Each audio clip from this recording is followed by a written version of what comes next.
All right, welcome back. We got Coach Cosh. He's the head football coach at Stony Brook. Coach, thanks for being here. Thanks for having me. I appreciate it. I'm excited to talk ball.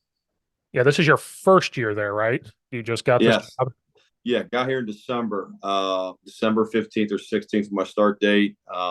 New head coach, learning it all, man. But it's been really good so far. This place is tremendous. It's got a lot of, opportunities here. It's won before. We Hmm. want to get it back to that, to winning standard. And we have the capabilities here and the resources in the area of recruiting. We're in a really good area as far as football. But Right. no, being a new head coach, it's been great. I've been a coordinator for the past couple of years on offense and now running the team. It's been, definitely unique. I'm kind of running with it right now, and we're in spring ball. So it's been a good transition so far. Well, at least you get spring ball. Sometimes they might not get hired till after. So at least you have spring ball to get acquainted with Yeah. like what goes Hey, that on. no question about that. I couldn't imagine doing that. That'd be outrageous. So no I, question. I know high school coaches that get hired in like June or July, and then they have to hit the ground running, and it's Respect it. I respect it. I couldn't imagine.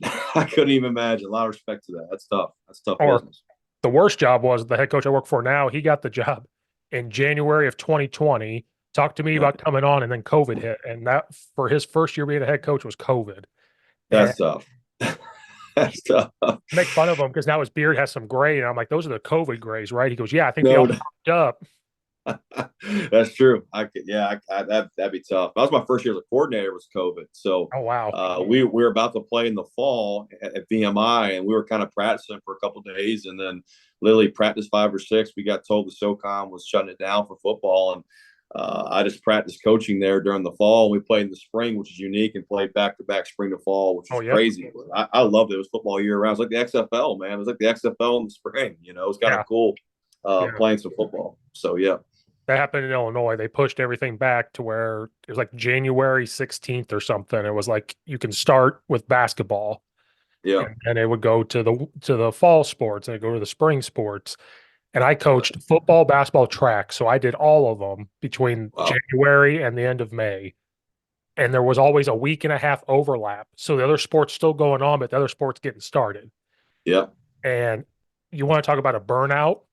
Oh, we got to the summer. Illinois said back to normal. So we went back to our normal football camps and our basketball camps. I was yeah, burnt out. We got to the fall, all the football coaches, we all do multiple sports. We were so burnt out. crushed. Yeah, Oh, and we had so many injuries that fall. I bet. We went through five quarterbacks, four tight ends, three linebackers, and we kept going. Why? And I'm like, well, wait a minute. We just played a season in the spring, and now we're doing it again. Like, Yeah, and they're doing multiple sports. I was like, no wonder why we had so many injuries. correct. Time on task. It's a lot. That is a lot. We played, I think, 19 games that year total. Went to the playoffs. We only played 7 or 8 that spring, and then we played 11 in the fall. So that's about 19 games we Uh-huh. played, and it was taxed. End of the year, we were burnt out. Yeah, We kind of shot our wad there in the spring. We were rolling, and then yeah, summer was a quick transition. And fall, we were good, and then kind of hit middle of the year, late to the year, we kind of suffered a little bit. yeah. We played 15. We got six in the spring, nine. We played Yeah. nine regular season. So we played 15 games within that time frame. Oh yeah. And we weren't the only team affected. We saw teams that usually are powerhouses getting into the playoffs, and we thought about it like, oh, they're going to play 16, 17, 18 games within this couple months. Yeah. Insane. It's And insane. so The when we pro got, schedule. It's like a pro schedule. It's like a pro, but in a obviously longer time. It's like a pro schedule almost. oh, oh yeah, and then Nuts. with the head coach coming in, he wanted to put in his kind of tweak. I was new coming in, put my tweak. There was no putting your tweak during COVID. It was what can we run? We went into the game with like inside zone and ISO, and that was it. It was like that's all we could do. Like That's right. you're like, what defense we going to run? Man and cover two. That's it. That's all we can do. And Yep. well, can we disguise it? And I was like, guys, we have no time. We literally had like 4 days of practice. We can't do it. And then we go into the summer panicking because we didn't have enough. So then we over installed, and the kids were like, it was just a bad. I washed that year. It was so bad. You Yeah. just kind of wash it. For And then sure. now we got it rolling. But like at the time, you're like, I think I wanted 8 run plays. And then because I panicked, I was like, we got to get this. We got to get this. We got to get this. You get Yeah. into the season, you're like, Steve, you idiot. We don't need 8 plays or 8 run plays. We need 3 or 4, and that's it. Right. Right. Less is more. Yeah. Less is more. That's true. That's true. I think I know the answer because what you said before we recorded. How'd you get into coach? I know you said your dad coached at Illinois Yeah. and stuff. Is that kind of where that came from? Yeah, I played, and obviously my dad coached and played and did the collegiate level at different levels as a defensive coordinator, linebacker guy, and different stops. And I always thought his job was the coolest, even though I had no idea as a kid what really went on. I was in the meetings, but the hours. But I know he Yeah. was not home a lot. He worked for some grinders, Saban. Luke Tepper was a great coach, Ron Vanderlyn, and Lou Holtz, Bill Snyder. A lot of great coaches. But I just saw him do it and just the teacher he was and how he made impacts on players. And the guys would call him after he was done with their jobs and still talk. I just thought that was pretty cool, and Yeah. obviously my brother played the Naval Academy, works for the Bears now as a scout. So, we're a football family and we love football. And the closest thing to playing is coaching. It's Hmm. competitive and you're still on a team and still trying to find ways to win and get to be around guys. I mean, it's a great sport, man. I thoroughly enjoy it. And I feel like I'm a little bit better at coaching. I was playing, was not a great player, so I try to be a better coach. So, but I thoroughly enjoy it, man. It's awesome. It's honestly the best job. I never have to work a day in my life. I feel like I get to wear gym clothes. Obviously, I dress up at times, but you get to coach and be a part of something bigger than you, and there's nothing better than that, man. So I'm very thankful for it. Oh yeah. What different paths have you taken to get to Stony? Like how many places have you been? Was it always college coaching? Did you dabble in high school or was it just straight college? Straight college. My first job was at a D2 school called Concord University in the middle of West Virginia, man. It's called Athens, really southern West Virginia.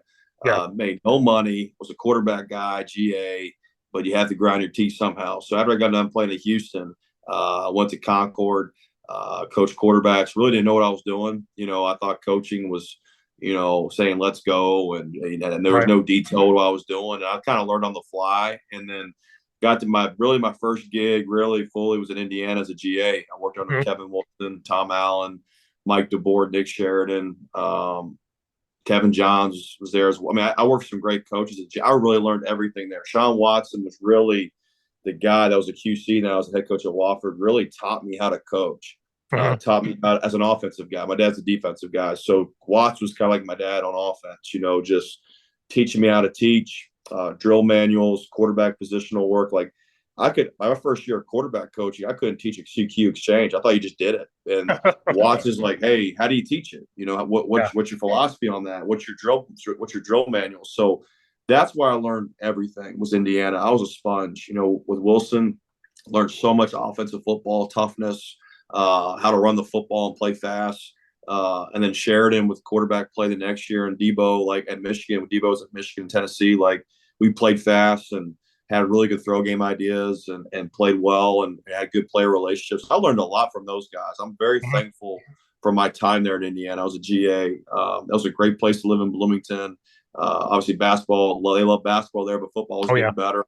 And so I really enjoyed that time. Then my first full time job was at VMI, Virginia Military Institute. Was not a dream job by any stretch of the imagination. We were the worst FCS football team at the time, and Coach Wackenheim was the guy who hired me, who I love to this day. Hired me as a receiver coach, and I coached receivers for 2 years. I did recruiting as well as a recruiting coordinator. Then after the third year, I got to be the coordinator, and had a great run there for 2 years, and um, decided to go to the University of Richmond, which is about 2 hours east, for Coach Russ Huseman, who's still the head coach at Richmond, a great coach. I love Huseman; he's a great coach. So worked under him and that staff, and we had really good players, great team. We had a really good defense, weren't as good on offense, improved on offense, became a better football team, really improved together and found ways to win there together. And loved Richmond. It's a great place to live. And then had an opportunity to go to Western Michigan to move up to the FBS ranks Mhm. and the MAC.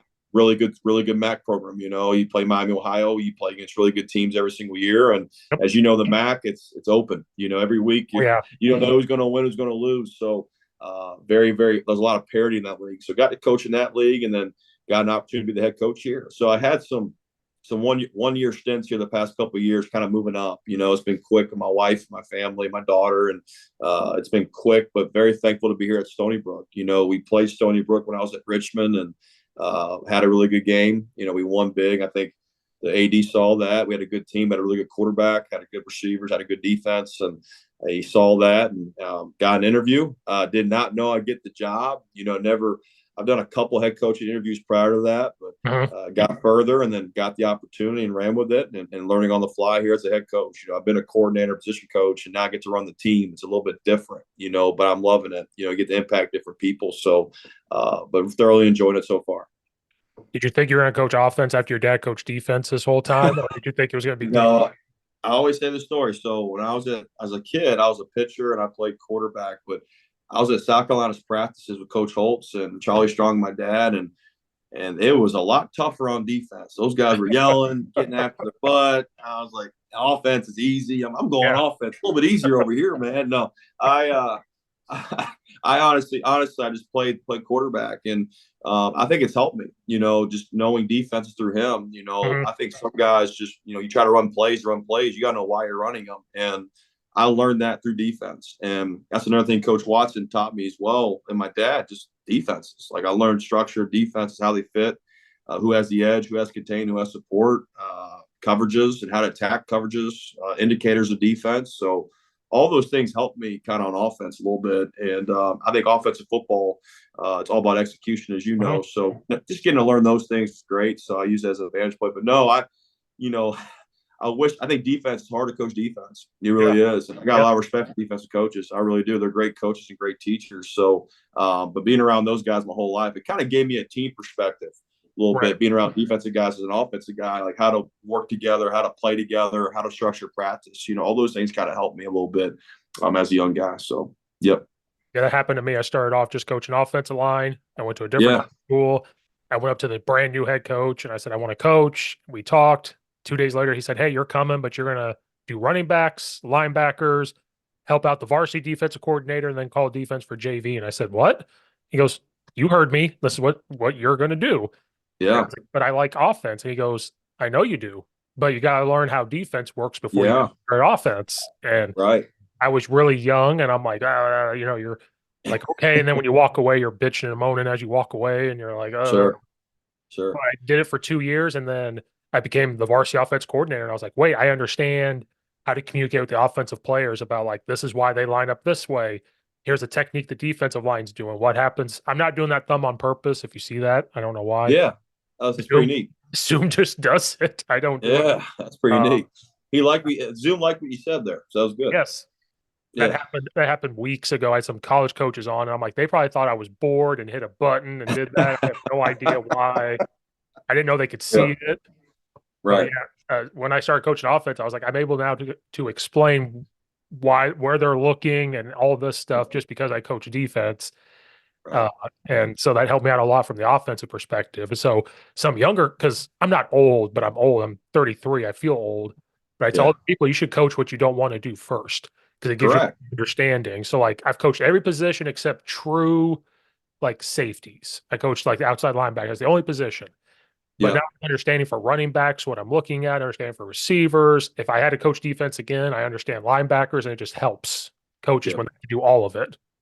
Correct.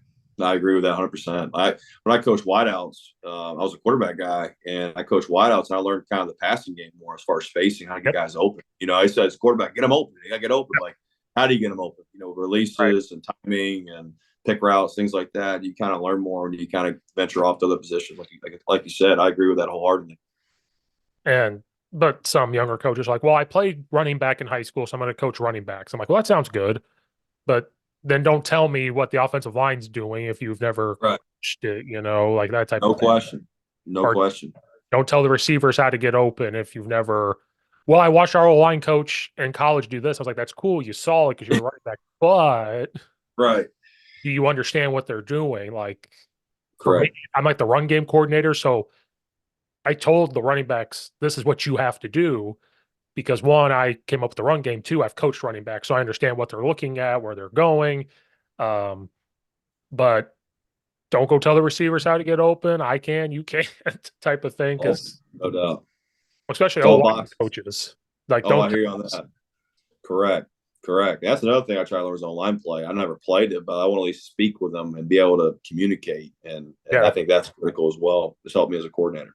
Well, we have our own language down in that little promised land area they get sent off to. Is we all make those grunting sounds. We could say gibberish to each other. And we understand what we're saying, or speak really Yep, fast. and, correct. and we have a few screws missing up here. Nah, you need them though, baby. That's where it starts. That's Or where it starts. at least I have a few screws missing. Sometimes I'm just saying random wild things, and the head coach loves it. He's just laughing, and or I go team time. I'm saying the same things, and the receivers look at me like I'm crazy, and I'm like, "You guys don't know. You guys are Right, catching footballs. You don't know. We're right. down here working." No Uh, doubt. um. So what when you got the head job for the first time? What was kind of your first step of like, I hate the word culture, but when you come in, like, what was the first type of standard or anything else when you come in to take over? Yeah, first thing I did is I met with every player, whether it was Zoom or in person. They were kind of taking finals. So I want to make sure our roster was right, Mhm. just guys retaining or getting to know guys, and just kind of leveling with them and then kind of teaching them what we're going to do with our standard, like what's going to be like coming back after break. If Right. that's something you want to do, and see if you want to be a part of it. And obviously, it's a big change what we're doing with the accountability that we're creating and the standard we're creating, and the guys that stayed and worked, they're seeing some results as they're getting better. They're getting stronger. They're getting faster. They're working harder in practice. So, but that was the first order of business. And then obviously, if there was anything recruiting wise that we need immediate needs at, we took a Mhm. transfer quarterback because we needed one mid-year to get a year under his belt. And then high school recruiting was big for that next signing period. And then just scheduling more so. Like I gave a year. I already had a year calendar plan, but a year calendar, what it would look like with that, and then obviously your staff. Mhm. Your staff, who you want to keep, who you want to bring in, guys you have in mind, and kind of filtering through that status a little bit. So that was kind of the pecking order. Really, the staff was kind of the later part. That always comes. A lot of good coaches out there. So, but it was more so our team and the building and the culture and the foundation. We came back our first team meeting, what that would look like, our winter development program, our spring ball program, the dates, the expectations, summer ball, OTAs now, what that expectation would be, and then fall camp, just that whole logistical plan. And that was really the main focus. You know what I mean? And then the staff came. I Mhm. think if you do the staff first, you lose sight of what's really big. It's about the players. It's about them getting Right. developed. There's a lot of great coaches out there. You just got to find the right ones that you trust and know you can develop. So that was kind of the pecking order. Um, you might have seen this at Western Michigan. Like, obviously, recruiting has changed dramatically, whether it's social media, the transfer portal, name, image, and likeness, which we're all about them making money. Don't care if you're going to make money off of a Twitch account, who cares? Uh, but when you come in there and you're talking to these kids, do you straight up tell them, "Hey, you're going to leave because I'm going to figure this out," or do you try to keep them? Like, how do I say this? Like at Western Michigan, did you have to like almost recruit them to stay now? Like how's that affecting how recruiting has changed so much? Yeah, I kind of told our guys here at Stony Brook, like, if you want to stay, you want to stay. I wasn't going to run guys out. Mhm. That was number one. I believe in that. They Yeah, were here on a commitment, but I did tell them what it was going to be like. right. This is what it's going to be. And some guys didn't want to come back. And a lot of guys did though. And so I didn't do that. By any stretch to try to chase guys out. But Mhm. we do have some spots open that we can take as transfers, no one going in, but couple of guys eliminated themselves already and want to do something elsewhere, which is fine. Yeah. I'm fully supportive of that. But what's great about this level, is NIL is not as big Uh-huh. in FCS football. The MAC, it was a little bit at Western, a little bit. We had a little bit of NIL money there, which is fine by any stretch. But we're looking for guys that obviously are great people, have great character, and love football. They're not high maintenance. There's an old saying I always tell our guys: I want low maintenance and high production. That's what I want. And you have more of those guys around in the building, you'll find ways to win games. Obviously, got to have the proper ability. They got to be able to play. But you can find there's a lot of them out there, and especially now with the transfer portal, like we're a little bit different. Like, Mhm. I'm looking for guys that played at D2 and played extremely well and played in games, got hit, tackled, run, and but played, or Right. FCS guys. Guys, our best receiver at Western Michigan was Kenny Womack, and he's from Sacred Heart University. And he was a second team All NEC guy. And he was a first team All MAC guy the next year. And you gave him a t shirt, you gave him anything. He was happy to be there. You know what I Right. mean? He's going to work, and he had production. And I'm a little bit different that way. I think there's a lot of good football at different levels: D3, D2, Mhm. NAIA, FCS. I don't care about the logo. I want guys that have played, have had production, and know what it takes to win and being a part of a winning culture. I think too, you look at the program they were in and transfers. Like if they're in a tough program or a coach that's coached them hard, and you get your research on guy, you got to call guys too. I think that's Yeah. another thing. Like we're slow. Like we make sure we call every coach that we know, get every fact, and it's got to be a trustworthy environment. Guys, and make sure because you can't whiff on them. You can't whiff on these Right. transfers. And they're in the portal sometimes for good or bad reasons. You just got to make sure, and your due diligence, that you do the right way. So that's kind of what we're looking for, that way with transfers. I do believe in high school recruiting. I think high school recruiting, there's a lot of good high school football.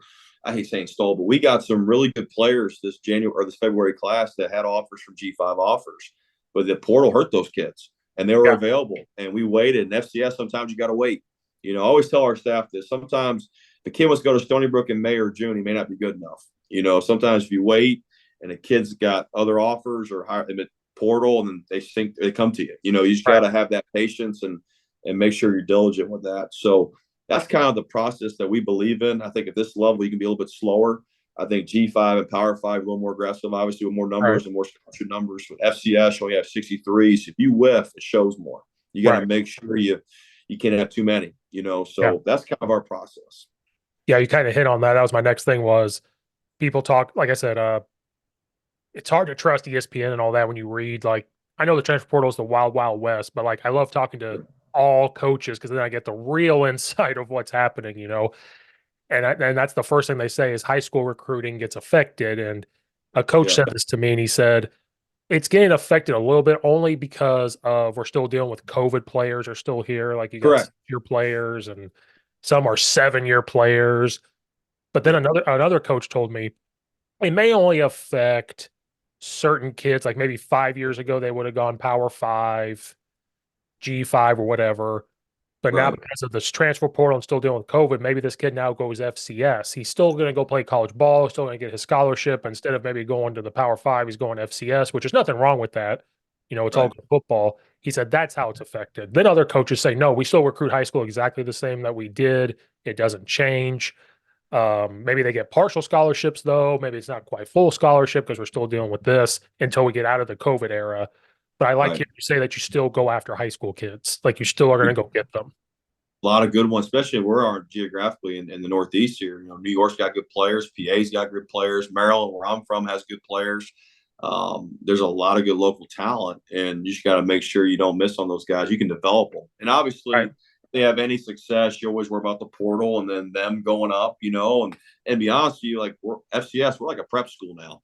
We're like Fork Union. We're like Yeah. a junior. I mean, that's being honest. It's the way it Right. is, and they Right. have ambitions, and I understand that, but I think that's kind of how you got to do it sometimes. If you get a good high school guy who wants to stay locally and wants to get a good degree from Stony Brook, and he graduates and moves on and plays at X, Y, and Z school, then you're happy for him. You know what I mean? Right. Then when you want to develop that framework and that culture that you want, that's what we're going to try to do. Yeah, because they were just talking about it with college basketball. The days of getting freshmen and building a team is kind of gone because of Correct. that. Football, I could see it happening a little bit just because you have more numbers, obviously, than keeping 12 or 15. Yeah. Like, I know some coaches at Eastern Illinois, they said the same thing. Like, we can get a freshman. Maybe he's really good as a sophomore, really good as a junior. But if he's really good, he could get poached by some Division 1 that's seeing him. And Yeah. that's just the reality of it now. And they said we have to be okay with that. But in turn, they got to be ready for that guy if that ever happens. So they still have to get high school kids and develop them. So Correct. I almost feel like this stuff has benefited FCS schools more than Power Fives because it's just the Wild West. You guys sit back. This really good kid may not get an offer like he thought he would. You guys can Yeah. swoop in. Or, oh, this school is not going after this high school kid who's actually pretty good. If we can get him developed for a year, he's going to be really good. So Correct. it's almost benefit FCS level and Division 2s more than anybody else. The more I talk to people about it. I agree with that. I think FCS football has dramatically improved over the past couple of years. I mean, Yeah. the players and some of those guys that even move up from FCS to FBS are some of the best players, in the country, Right. at that level, Right. and again, it's all relative. I think the skill players, especially, can move up quicker. You know what I Yeah. mean? If you're a tackle at all in the portal, you usually get an offer. If you're a body, it's Yeah. the way tackles are now, but that's kind of that market the way it is. But the difference, I went from here to Western or Western to here, even Richmond. Like the difference between the G5 and the G5 and our league, the CAA, is really the O line and D line. It's a lot better than the MAC. It's just, there's more bodies, bigger Yeah. bodies, better pass rushers, but the perimeter is a lot of parity in my opinion. There's a lot of parity. There's some similarities, but I'll take that back. Bowling Green has some really good corners, but I mean, there's a lot of parity between. There's not a huge drop off. You know what I mean? Between those two levels, if that makes any sense. Now, Power 5, there's an aggressive jump, but Right. Between those two levels, from my humble, I might be wrong. There's some similarities there between those two levels as far as the edge.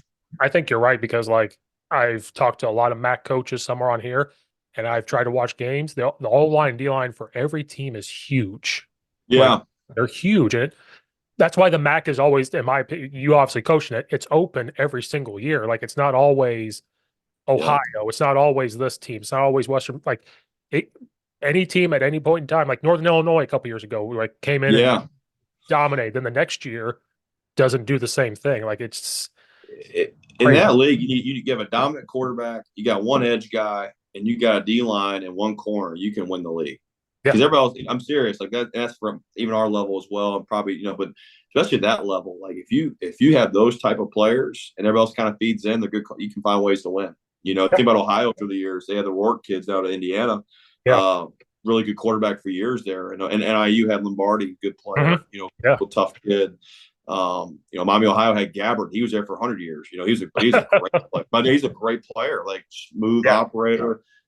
Did a great job of winning games. Like that's the difference in that league and in the CAA as well. There's some parity that way as well. Oh yeah, and well, that's why the MAC was so fun to watch because I just never knew.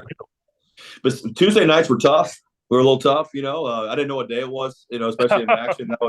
That was always interesting. But I thoroughly enjoyed that league. It's a great league. It really is. It's a really good league. Good coaches, good players. It's fun. It's a great league.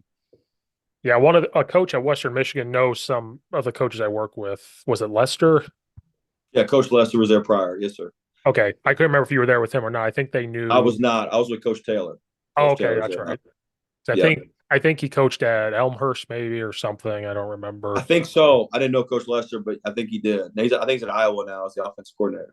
Okay, I couldn't remember because a coach or a guy that was the head coach at our high school, he resigned. Now we're bringing him back as an assistant because he's like, I don't want to be a head coach anymore. I just want to give me my position and just go. His daughter goes to Western Michigan, and so he's always up there. So I just can't remember. Cool. The Kalamazoo, baby, the zoo. Nothing better. Oh, yeah. Nothing better. I've never been there. Want to go. Never been there. After doing this podcast, I have so many colleges to visit. People are like, just come here. And I'm like, well, you're like a 10-hour drive. You're like a 15-hour drive. I don't know if I can. My wife already hates me enough. I don't know if she's going to let me just go. I hear you. That's fair. Same with my wife.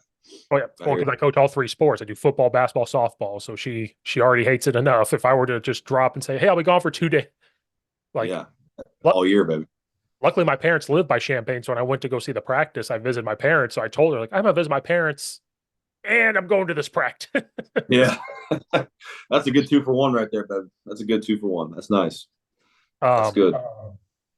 So you said like you hired the staff last, which I think that's great because you come in and try to build a relationship with the players, and staff, you can build a relationship with the staff much quicker than you can a kid.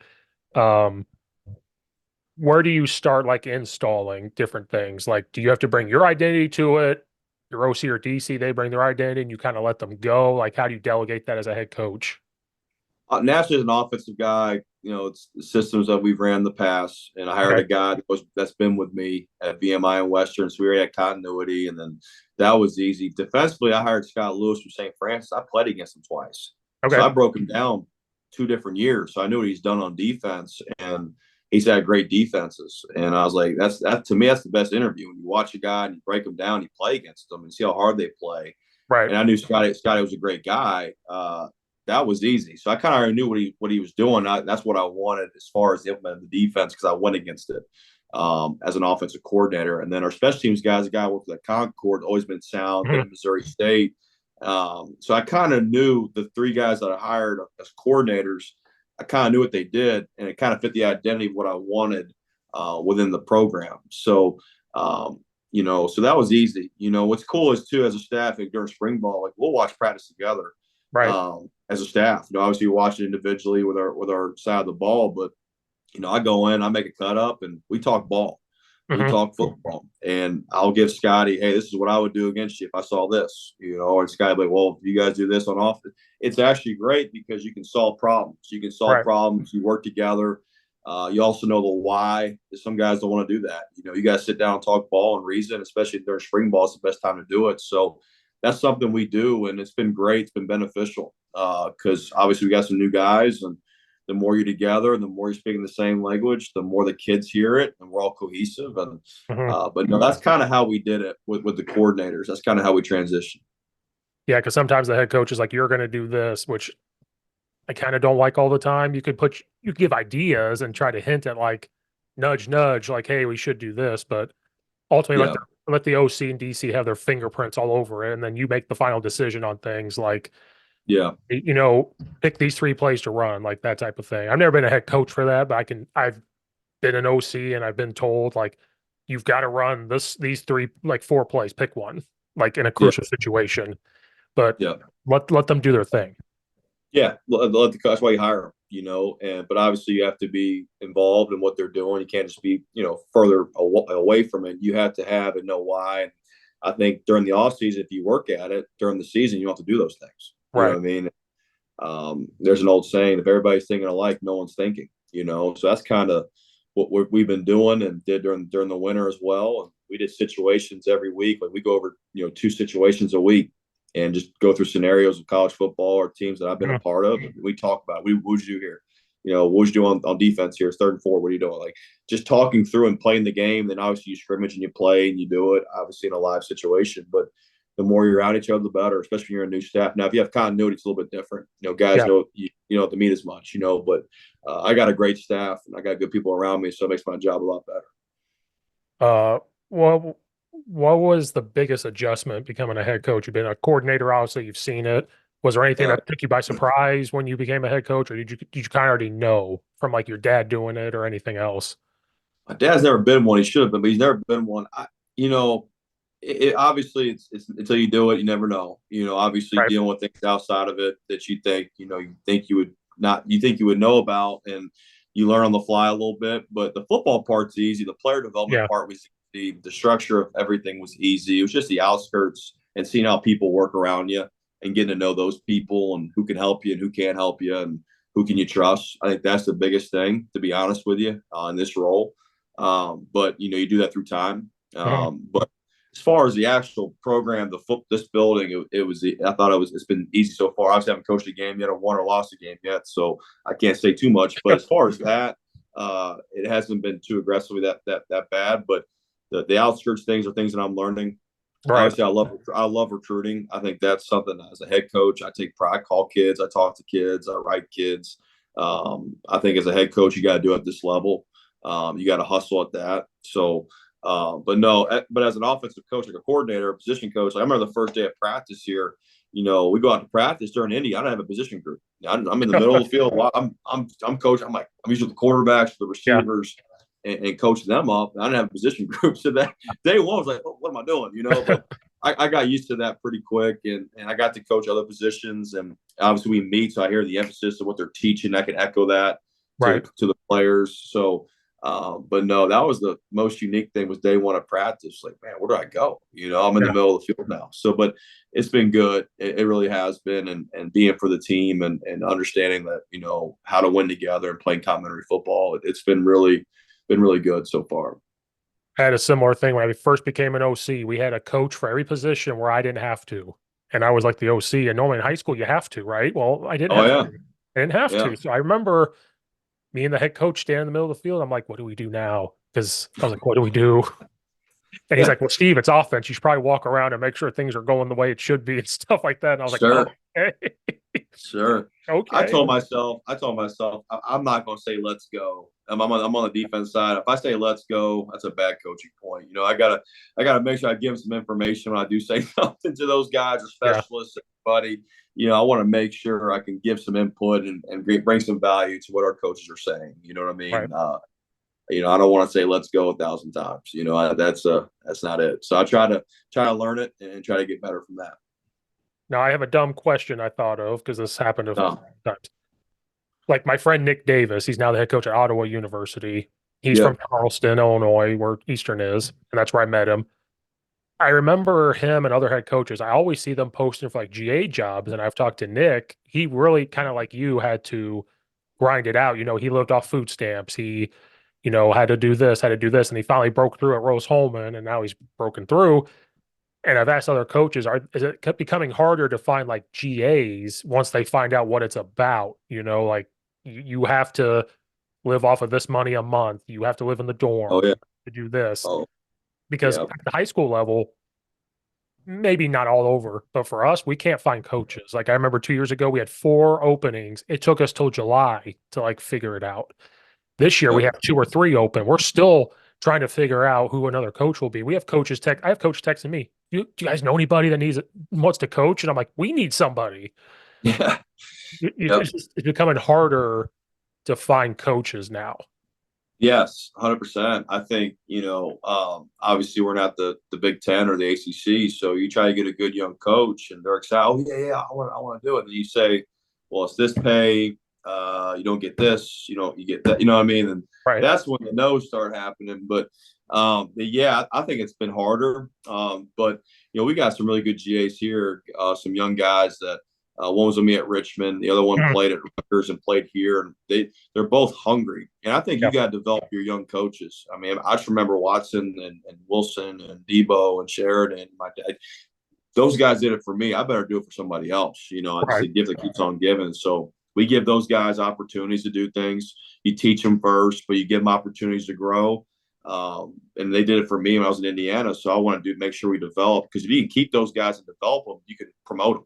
It's the old Right. Belichick model. You know what I mean? And Yeah. they already know your language. You know how you think. You have to reteach. You know what I mean? So that's something we're trying to do here. With these young guys that we have, and we got a guy here who works for free from Smithtown, which is locally here in New York. He's going to be a great one. Mhm. He worked at Clemson in recruiting and wanted to get into coaching. He's from here and he's a stud. He works for free. You know what I mean? And those are the kind of guys you want to develop and give them opportunities. You know what I mean? If they do a good Right. job, they got to obviously have the credibility, and they got to obviously be ready to go. But that's what I believe in. You know what I mean? I believe in that wholeheartedly. There's some guys I know, the guy at Duke that coached Eli Manning, Cutcliffe. He did it Yeah. at Duke.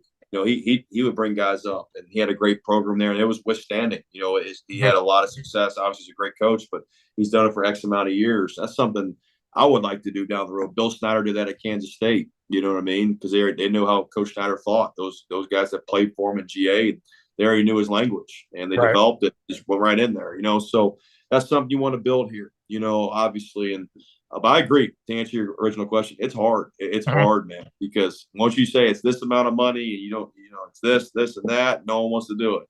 Right. So the end, yeah, that's the truth, 100%. Well, because Nick actually said something to me. He's like, hey, a couple years ago, hey, at Rose Holman, we got a GA spot, blah, blah, blah. You interested? And I was like, what's the pay? And he Yep. told me, and I said, I was 30, and I'm like, well, at this stage of my life, I make more money doing what I'm doing now. Like I would love to do college football, but like it depends on where you're at. Like I feel like you're gonna Right, right away. Like if you're gonna right, do it young. Now I'm 33, gonna be 34. I'm like, there's no way that I'm gonna yeah, walk in there and be like, give me $5,000 for 12 months, if that, and do that now. Like I should have done it a long time ago, but I was like, nah, can't do yeah, it. And he goes, young guys that will do it. And I tried, and they're like, how much money? I can just go get a job and do right. this. And I'm like, yeah, sorry, I don't know No, anybody. that's true. Very true. Same here. But like I love you pointing out because like at Illinois, when I went to their practice, their GAs were so involved, like coaching. They were Yep, all over. Art Statowski, who played quarterback there, he was a GA last year. They promoted him, still GA, but now he coaches quarterbacks. So yep, like he's highly involved. They were running all over the place. And I asked some of the coaches, they go, no, we love it because we want them to coach, we want them to learn, and maybe they get a job one day. Maybe it's not here. Maybe they get a job somewhere else. Like that's what we want. And they try right, to take as much good care of them as they can because they know they're not making anything. They're going to school. They're also coaching, and yep, like we take care of them, man. Like some of them are like, I'll buy them meals. Like I'll take them out to get food. Like they take care yep. of them. Got to, and those guys might hire you one day. Yeah, So yeah, that's kind of how it goes, But obviously, you just want to develop the. That's why we do it. At the end of the day, in coaching, that's why we do it. Yeah. And that's why high school is different. It's like, hey, you can come coach for free. And they're like, nah. Or here's the Right. stipend. Well, what's the stipend? Well, since you've never been paid before, it's like $4,000 or $5,000. And they're like, nah. But there's Yeah. the flip side where, hey, you want to come GA and you're going to get $800 a month. They're like, well, I can go coach high school and make $5,000. So they'd rather go do that. So it's Right. been flip flopped now rather than doing that because Mhm. my generation wants instant gratification too. So if you're like, oh, you got to be a GA and you might, plenty of college coaches, you may have to do it for 5, 6 years. It Yeah. takes a while. I know Correct. some coaches that are like now 40 something years old and they goes, I just broke through. Like I just started making real money. Right. And you tell somebody that's 21 years old, they're like, nope, nope, no thanks. Correct. Yeah. That's the way it is. It's hard, man. It's tough. Or So. or like, hey, you got to break down film for me. And they say no. And I'm like, well, I'm a high school coach. I have to do that anyway. So just suck Yeah. it up, man. Correct. Or like, Correct. I got to set up drills. I'm like, hey, I did. I was an OC and when I had to coach positions, I had to set it up. Like, I don't see what you guys are complaining about. And you're in Yep. college. Stop complaining Yep. about it. No doubt. That's true. It's very true. And I always look at you guys. If I was a GA for you, I'd be like, well, he had to do it too. So now I'm going to do it too. Like, look, like it can work. Like, Right. you Correct. know, I think you got a GA as a coach. I really do. I believe in that.